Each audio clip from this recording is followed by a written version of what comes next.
What happens to your phone when you drop it in water? You might think it's instantly ruined, but the truth is much more surprising and could save your device if you act fast. The moment your phone hits water, liquid starts to invade gaps in the casing. This allows water to reach delicate circuits and components. Short circuits occur when electricity passes through water, causing malfunctions. Batteries can swell or lose power rapidly. Even a quick dunk can cause permanent damage, especially if the phone isn't water-resistant. Modern smartphones often come with IP ratings like IP67 or IP68. This means they can survive splashes or brief submersion. But these tests happen in controlled conditions with fresh water, not pools or salt water.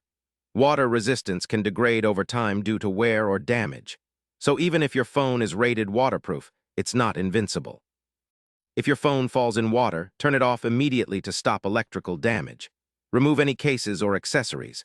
Dry the surface with a cloth and avoid using heat sources like hairdryers, which can cause more harm. Instead, place the phone in a dry, airy place or in a bag of silica gel to absorb moisture.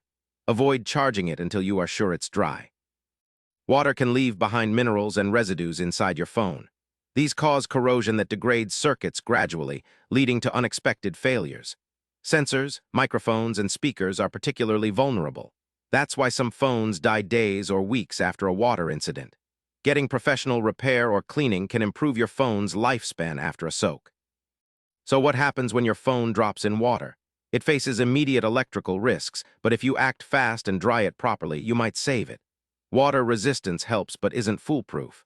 The slow damage from corrosion is the real enemy.